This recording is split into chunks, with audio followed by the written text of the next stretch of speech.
चंपे सोरेन ने थामा बीजेपी का दामन, गाजाबाजी के साथ हुआ स्वागत। झारखंड के पूर्व मुख्यमंत्री चंपे सोरेन ने बीजेपी का दामन थाम लिया है।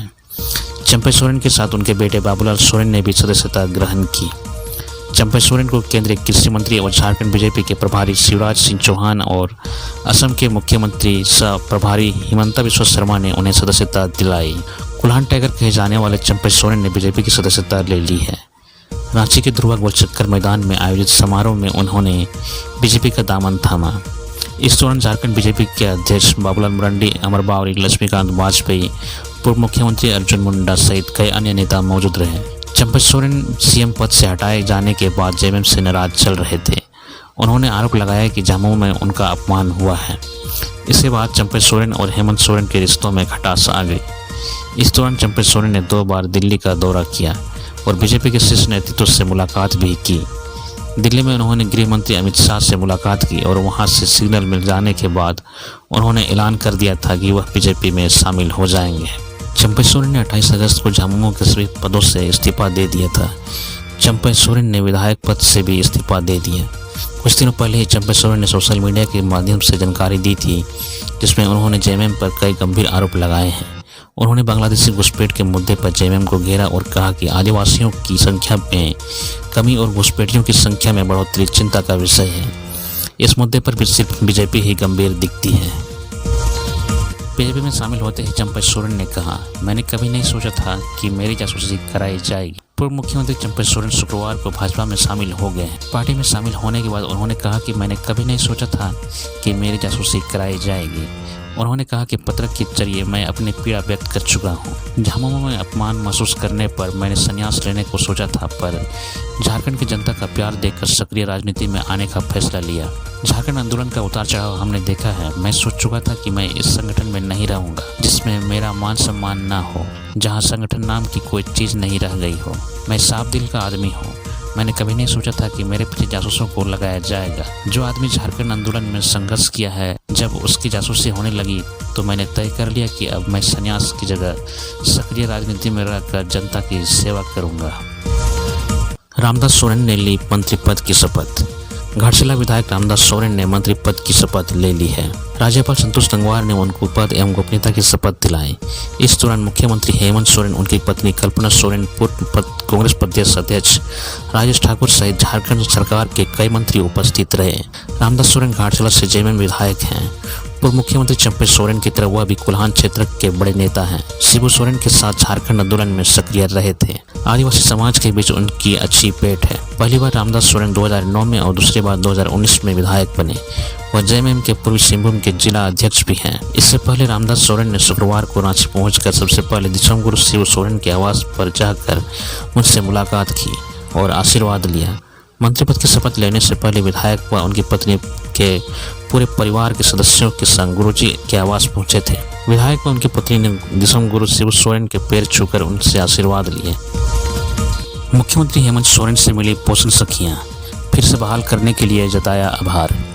मुख्यमंत्री हेमंत सोरेन से शुक्रवार को कांगी रोड स्थित मुख्यमंत्री के आवासीय परिसर में राज्य के विभिन्न जिलों से पहुंची पोषण सखी दीदियों ने मुलाकात की और आभार प्रकट किया।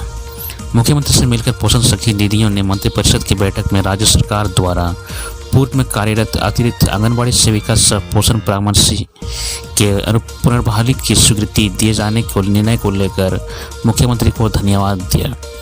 पोषण सखी दीदियों ने मुख्यमंत्री के समक्ष कहा कि राज्य सरकार के इस निर्णय से हम सभी पोषण सखी काफ़ी हर्षित और उत्साहित हैं। पोषण सखी दीदियों ने मुख्यमंत्री से कहा कि आपके कुशल नेतृत्व में राज्य सरकार समस्त राज्यवासियों को उनका हक अधिकार देने का काम निरंतर कर रही है। राज्य सरकार द्वारा जनहित में लिया गया हर निर्णय सराहनीय है। इस अवसर पर मुख्यमंत्री हेमंत सोरेन ने पोषण सखी दीदियों से कहा कि पिछले 4.5 वर्षों में उनकी सरकार राज्य हित में कई अहम निर्णय लिए हैं। राज्य सरकार द्वारा कई महत्वपूर्ण नीति का निर्धारण भी किया गया है, जिसका लाभ राज्यवासियों को मिल रहा है। मुख्यमंत्री ने कहा कि सभी वर्ग समुदाय को उनका हक अधिकार उपलब्ध कराने के साथ साथ राज्य की नारी शक्ति के सर्वांगीण विकास के लिए उनकी सरकार समर्पित रही है। राज्य सरकार द्वारा संचालित महत्वाकांक्षी योजनाओं को गांव-गांव, घर-घर तक पहुंचाने का काम किया गया है। मुख्यमंत्री ने कहा कि झारखंड वासियों की उम्मीदों, आकांक्षाओं और विश्वास के अनुरूप योजनाओं को धरातल पर उतारा गया है। पलामू में उत्पाद सिपाही भर्ती की दौड़ में शामिल अभ्यर्थी की मौत, अस्पताल में दिखी अव्यवस्था। झारखंड में उत्पाद सिपाही भर्ती का दौड़ चल रहा है। पलामू के चियांकी हवाई अड्डे पर भी दौड़ का आयोजन किया गया है। गुरुवार को 25 अभ्यर्थी बेहोश हो गए थे। सबको इलाज के लिए मेदिनी राय मेडिकल कॉलेज एंड अस्पताल में भर्ती कराया गया था। इसी क्रम में गुरुवार की शाम एक बेहोश अभ्यर्थी की मौत हो गई। अधिकतर बेहोश होने वाले अभ्यर्थी बिहार के गया और छपरा के रहने वाले हैं। मेदिनीनगर टाउन थाना प्रभारी देवव्रत पोद्दार ने बताया कि मेडिकल कॉलेज के प्रबंधन की तरफ से पुलिस को सूचना दी गई कि बेहोश अभ्यर्थी की मौत हो गई है। मामले में आगे की छानबीन की जा रही है। मेदिनी राय मेडिकल कॉलेज एंड अस्पताल में बेहोश अभ्यर्थी को जानवरों की तरह फर्श पर लिटा दिया गया था। फर्श पर ही सलाइन चढ़ाया जा रहा था। कई अभ्यर्थियों को देखने वाला कोई भी मेडिकल स्टाफ नहीं था।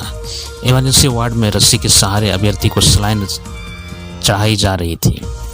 जुगाड़ के सहारे सलाइन चढ़ाने का हाल पलामू प्रमंडल में सबसे बड़े अस्पताल का था। इससे पहले 22 अगस्त को भी गिरिडीह के सरिया के केसवारी गांव निवासी पिंटू रजक की मौत जादूगोड़ा के स्वासपुर में उत्पाद सिपाही भर्ती के लिए हो रही दौड़ के दौरान हो गई थी। घटना के समय पिंटू करीब 10 किलोमीटर की दौड़ लगा चुके थे। इसी बीच सांस फूलने से जमीन पर गिर पड़े। उपचार के लिए पिंटू को उप स्वास्थ्य केंद्र किंदाडी ले जाया गया था, जहां चिकित्सकों ने प्राथमिक उपचार के बाद एमजीएम रेफर कर दिया। एमजीएम के चिकित्सकों ने उसे मृत घोषित कर दिया। 22 अगस्त को हजारीबाग जिला के महेश महतो भी बेहोश हो गए थे, जिसके बाद उन्हें सेगविकारी मेडिकल कॉलेज एंड अस्पताल ले जाया गया था, जहां उनकी हृदयाघात से मौत हो गई थी। चौकीदार के लिए मैट्रिक की योग्यता, फॉर्म भर रहे पीजी व इंजीनियरिंग डिग्रीधारी। ग्रामीण चौकीदार पद के लिए देवघर में पूरे जिले से 14,000 से अधिक आवेदन आए हैं। देवघर में चौकीदार भर्ती के लिए कुल 286 पद हैं। डाक के माध्यम से आवेदकों ने ड्राफ्ट के साथ 14,000 से अधिक आवेदन जमा कराए हैं। सामान्य शाखा में चौकीदार का आवेदन आया है। डीएमएफटी सेल में आवेदकों के आवेदनों की एंट्री हो रही है। एंट्री के दौरान कई आवेदकों की शैक्षणिक योग्यता पीजी तो कोई इंजीनियरिंग डिग्रीधारी मिल रहे हैं। चौकीदार भर्ती के लिए मैट्रिक उत्तीर्ण होना आवश्यक है। बेरोजगारी की स्थिति यह है कि उच्च डिग्री वालों ने भी आवेदन जमा कर रहे हैं। हालांकि चयन प्रक्रिया में मैट्रिक में उत्तीर्णता ही अर्हता माना जाएगा। बड़ी संख्या में आवेदन आने के बाद एंट्री में 3-4 कंप्यूटर ऑपरेटरों को काम पर लगाया गया है। 30 अगस्त से शुरू हो रहा है सरकार आपके द्वार कार्यक्रम। 15 सितंबर तक लगाए जाएंगे शिविर। झारखंड में आपकी योजना आपकी सरकार आपके द्वारा कार्यक्रम फिर से शुरू हो रहा है। 30 अगस्त से 15 सितंबर तक सभी जिलों की पंचायतों में कार्यक्रम होगा। इसके लिए प्रचार प्रसार करने को कहा गया है, ताकि ज़्यादा से ज़्यादा लोगों का योजना का लाभ मिल पाए। शिविर में मुख्यमंत्री मैया सम्मान योजना, अबुआ स्वास्थ्य सुरक्षा योजना, अबुआ आवास योजना, गुरुजी स्टूडेंट क्रेडिट कार्ड, मुख्यमंत्री पशुधन योजना, बिरसा हरित ग्राम योजना, सर्वजन पेंशन योजना, सावित्रीबाई फुले किशोरी समृद्धि योजना, हरा राशन कार्ड, बिरसा सिंचाई कूप संवर्धन योजना, मुख्यमंत्री रोजगार सृजन योजना व विभिन्न प्रकार के प्रमाण पत्रों के लिए भी आवेदन लिए जाएंगे। बीजेपी में चंपई सोरेन को मिल सकती है बड़ी जिम्मेदारी।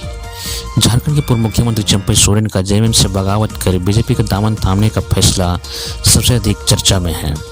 राज्य में साल के अंत में विधानसभा चुनाव है, लिहाजा इस सियासी बदलाव पर पूरे प्रदेश की निगाहें टिकी हुई हैं।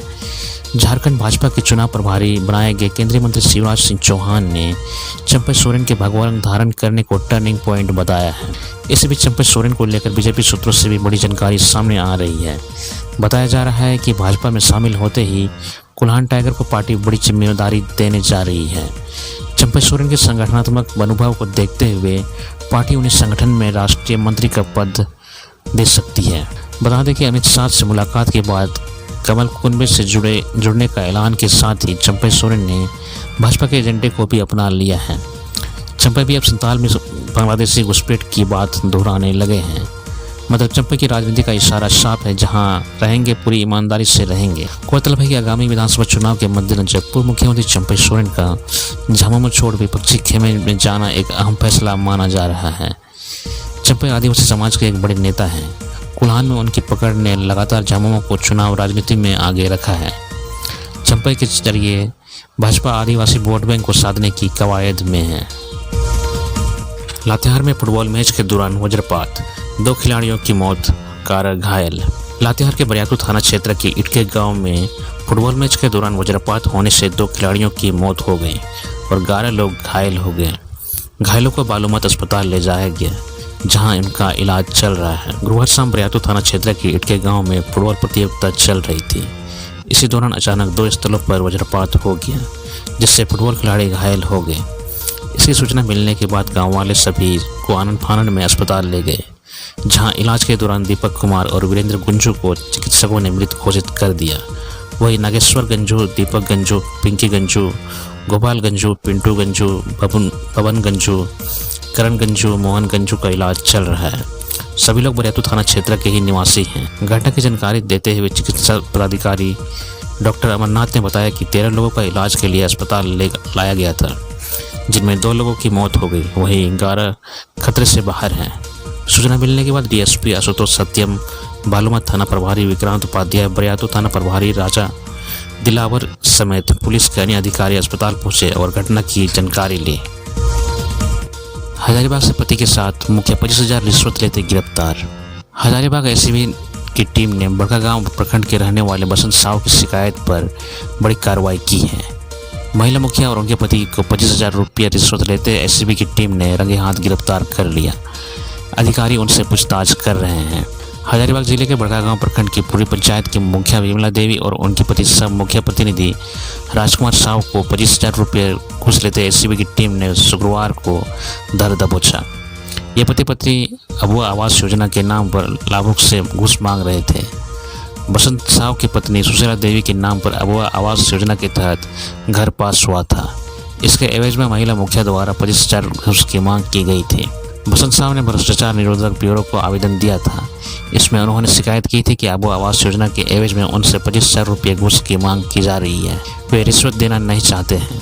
शिकायत मिलने के बाद एसीबी की ओर से मामले की जांच की गई। जांच के दौरान ये मामला सही पाया गया। इसके बाद उनकी गिरफ्तारी के लिए जाल बिछाया गया।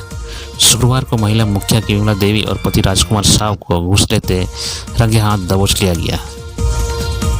बोकारो के ललपनिया में लगेगा 50 मेगावाट का सोलर पावर प्लांट। गुरुवार की शाम हेमंत सरकार की कैबिनेट ने ललपनिया को बड़ी सौगात दी है। Tenughat thermal power station Lalpania में 50 मेगावाट क्षमता के सोलर पावर प्लांट स्थापना को अनुमानित राशि 275 करोड़ रुपये की प्रशासनिक स्वीकृति तथा वित्तीय वर्ष 2024-25 में बजट उपबंधित राशि 50 करोड़ रुपये ऋण स्वरूप तेनुघाट विद्युत निगम लिमिटेड को विमुक्त करने की स्वीकृति दे दी है। इससे अब बहुत जल्द धरातल पर इस प्लांट को स्थापित करने का काम शुरू होने की उम्मीद है। पिछले 2.5 वर्षों से TVNL प्रबंधन इस दिशा में प्रयासरत था। MD अनिल कुमार शर्मा लगातार इस प्रोजेक्ट की स्थापना को ऊर्जा विभाग से टच में थे। DPR बनाने से लेकर अन्य प्रक्रियाओं को पूर्ण कराने में जुटे रहे थे। मालूम हो कि ललपनिया में अभी TVNL का 240 मेगावाट का ताप विद्युत संयंत्र TTPS है। जानकारी के अनुसार सोलर पावर प्लांट के लिए 200 एकड़ भूमि की जरूरत होगी, जो TTPS के पास उपलब्ध है। राज्य सरकार अपने ग्रीन एनर्जी प्रोडक्शन टारगेट के कमिटमेंट के तहत इस ओर गंभीर थी। 50 मेगावाट सोलर पावर प्लांट स्थापित होने से TVNL को कमजोर वित्तीय स्थिति से उबरने में मदद मिलेगी और ग्रीन एनर्जी प्रोडक्शन हाउस में भी स्थान बनाने की तरफ अग्रसर होगी। TVNL के MD अनिल कुमार शर्मा ने कहा कि 50 मेगावाट क्षमता की सोलर प्लांट स्थापित हो जाने से राज्य और निगम दोनों को लाभ होगा। TVNL के लिए यह बहुत बड़ी उपलब्धि है। ग्रीन एनर्जी आज की जरूरत है। पिछले 2.5 वर्षों की मेहनत रंग लाई है। बहुत जल्द धरातल पर अग्रतर